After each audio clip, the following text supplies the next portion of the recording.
Hari ini sedang turun hujan. Bisa teman lihat. Ini baru saja turun hujan.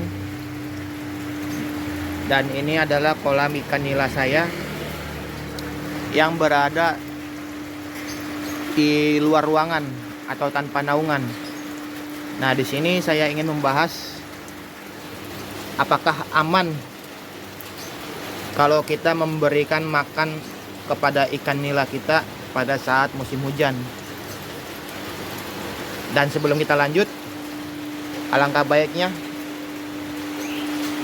dukung terus channel ini ya teman, dengan cara subscribe, like bila kalian suka, dan bila ada pertanyaan silahkan tanyakan di kolom komentar.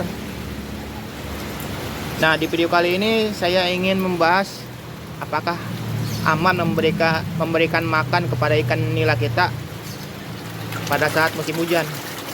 Nah, bisa teman lihat ikan saya masih sehat-sehatnya, masih lahap makannya. Nah, saya juga telah membahas bagaimana cara merawat kolam pada saat musim hujan. Bisa teman lihat di video saya yang sebelumnya. Nah, untuk pembahasan video kali ini saya ingin memberikan sedikit tips agar ikan nila kita ini tetap terjaga pertumbuhannya, tetap terjaga kesehatannya dikala sedang hujan atau sedang musim hujan. Yang pertama, pastikan sirkulasi airnya tetap berjalan ya teman. Sirkulasinya ini saya menganut sistem RAS. Jadi sirkulasinya yang dimaksud ini dari pompa air yang di kolam tersirkulasi ke dalam filter. Nah, ini yang menggunakan 2 box filter. Ini hujan berserta anginnya. Jadi saya sedang berteduh sambil merekam video. Itu yang tips yang pertama, yaitu pastikan sirkulasinya tetap berjalan ya teman.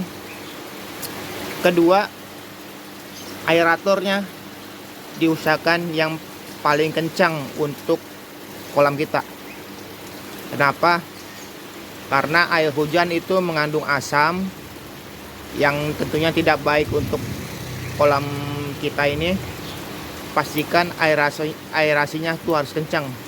Tujuannya agar airnya itu selain untuk mengaduk juga membantu ikan kita itu tetap terjaga kesehatannya, karena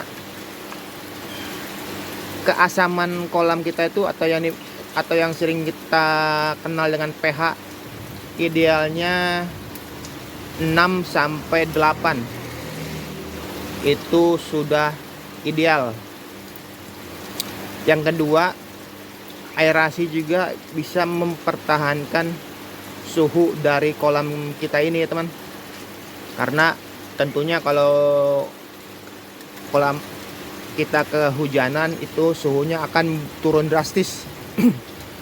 Dan ikan kita ini walaupun suhunya mulai mendingin, tetapi dengan aerasi yang kencang ikannya tidak kaget ya teman, karena adanya arus yang berputar di kolam kita ini yang diaduk-aduk oleh aerator. Ikan kita ini tidak akan stres, karena kalau ikan kita stres, disitulah timbulnya penyakit yang ada di ikan kita. Nah, yang ketiga, setelah hujan reda, usahakan membuang air kolamnya itu atau menguras air kolamnya itu 5-10%. Dan jangan lupa pemberian garam pasar ya teman, garam krosok. Tujuannya seperti yang saya bilang, untuk menjaga pH. Karena semakin banyak air hujan yang masuk, semakin turun pH kolam kita ini, maka akan menjadi asam. Nah, itu. Lalu bagaimana kalau hujan terus menerus, apakah kita harus menguras kolam terus? Itu jangan kita panik ya teman, karena kalau kita kuras kolamnya terus menerus, pasti tagihan listriknya akan membengkak. Kita harus ini ya teman, mensiasatinya. Caranya, kalau hujan terus menerus, ya kita cukup memberikan garam krosok 1 jam atau 2 jam setelah hujan yang selesai, maksudnya 1 jam sampai 2 jam setelah hujan.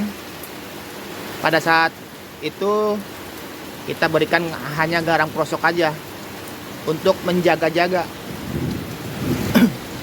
Karena kalau kita kuras terus menerus, ya tentunya kita akan babak belur, karena biaya listriknya yang lumayan besar. Jadi kita hanya memberikan garam krosok. Ya garam krosok murah lah, sekilo hanya Rp5.000. Dan ini yang paling terakhir, pemberian pakannya itu usahakan setengah dari porsi yang biasa kita berikan kepada ikan kita, seperti ini. Jadi memberikan makan itu jangan banyak-banyak ya teman, sedikit demi sedikit porsinya, tapi rutin seperti itu. Nah, ini saya memberikannya hanya sedikit saja, lalu 4 jam kemudian saya akan berikan lagi sedikit lagi, dan itu rutin. Bisa 2 hari sekali, maksudnya 1 hari 2 kali atau 1 hari 3 kali, itu terserah kalian, tapi kita rutin dan memberikannya itu hanya sedikit saja. Nah, jadi itulah sedikit tips dari saya, cara saya menghadapi musim hujan. Saya harap kalian paham dengan maksud saya itu.